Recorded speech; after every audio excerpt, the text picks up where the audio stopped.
میں اس وقت موجود ہوں دنیا کی قدیم ترین اور پراسرار تہذیب کے ایک شاہکار مقام پر۔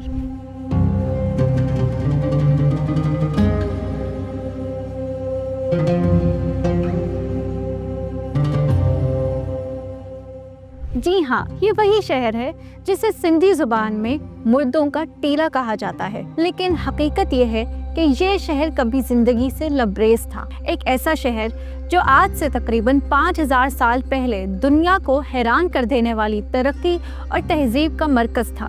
موہنجو داڑو میں موہنجو داڑو وادی سندھ کی اس عظیم تہذیب کا سب سے بڑا اور اہم شہر تھا جو موجودہ پاکستان سے لے کر بھارت اور افغانستان تک پھیلا ہوا تھا۔ یہاں پر ایک وقت میں 40,000 سے زیادہ لوگ بستے تھے۔ سوچئے، اس دور میں جب مصر کے فرعون اور میسوپوٹیمیا کے بادشاہ طاقت کے نشے میں تھے، یہاں کے لوگ ایک منظم شہری زندگی گزار رہے تھے۔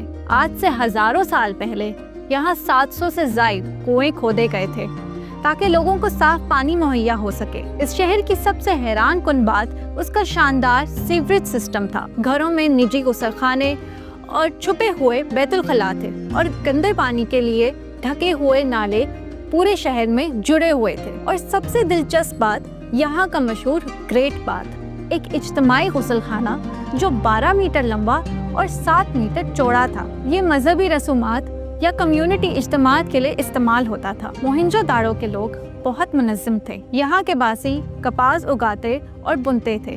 کپاس سے بنے ہوئے کپڑے سب سے پہلے دنیا کو موہنجو داڑو نے دیے۔ بازاروں میں اناج، برتن اور روزمرہ استعمال کی چیزیں بکتی تھیں۔ ان کی مہریں اور کھلونے آج بھی ہمیں یہ بتاتے ہیں کہ یہ لوگ نہ صرف محنتی تھے بلکہ فنکارانہ ذوق بھی رکھتے تھے۔ یہی وہ شہر ہے جہاں سے مشہور ڈانسنگ گرل کی کانسی کی مورتی دریافت ہوئی، اور پجاری بادشاہ کا مجسمہ بھی۔ یہ سب ہمیں بتاتے ہیں کہ یہاں مذہب، فن اور معاشرتی ڈھانچے کی اپنی الگ پہچان تھی۔ ایک اور دلچسپ بات یہ ہے کہ سابق وزیر اعظم ذوالفقار علی بھٹو نے 1972 کے شملہ معاہدے کے تحت پجاری بادشاہ کے مجسمے کو بھارت سے واپس لانے میں کامیابی حاصل کی تھی، لیکن اس کے بعد کسی بھی حکومت نے اس حوالے سے خاطر خواہ دلچسپی نہیں دی۔ ماہرین آثار قدیمہ کا کہنا ہے کہ 1972 کے یونیسکو کنونشن کے مطابق کسی بھی نوادرات کا اصل مالک وہی ملک ہوتا ہے جہاں سے وہ دریافت ہوا ہو۔ عوام اور سرکاری اہلکار عام طور پر یہ سمجھتے ہیں کہ اصل پجاری بادشاہ کا مجسمہ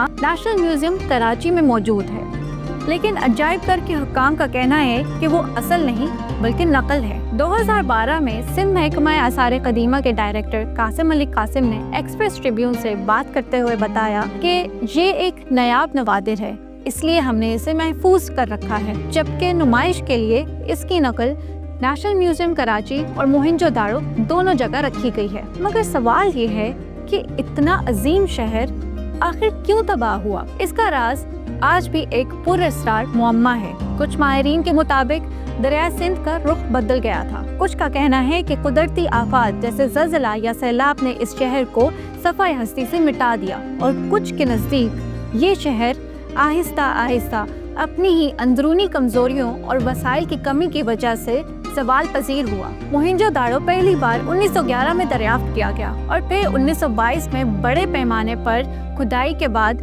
دنیا کے سامنے آیا۔ سر جان مارشل جیسے ماہرین نے اس کی عظمت کو آشکار کیا۔ 1980 میں یونیسکو نے اسے عالمی ورثہ قرار دیا۔ موہنجو داڑو آج بھی خاموش کھڑا ہے، جیسے اپنے باسیوں کی کہانی سنانا چاہتا ہو۔ یہ شہر ہمیں یہ سبق دیتا ہے کہ تہذیبیں چاہے کتنی ہی عظیم کیوں نہ ہو، اگر وہ قدرت اور وسائل کا احترام نہ کریں تو مٹ جاتی ہیں۔ اور یہ کھنڈرات صرف پاکستان کی نہیں بلکہ ہماری انسانیت کی مشترکہ وراثت ہیں۔ اگر آپ کبھی سندھ جائیں تو موہنجو داڑو ضرور دیکھیں، کیونکہ یہ نہ صرف اینٹوں کا کھنڈر ہے بلکہ 5000 سال پرانی ایک زندہ داستان ہے۔ تو ناظرین، یہ تھی موہنجو داڑو کی کہانی۔ اگلی بار ایک اور سفر میں آپ سے ملاقات ہوگی۔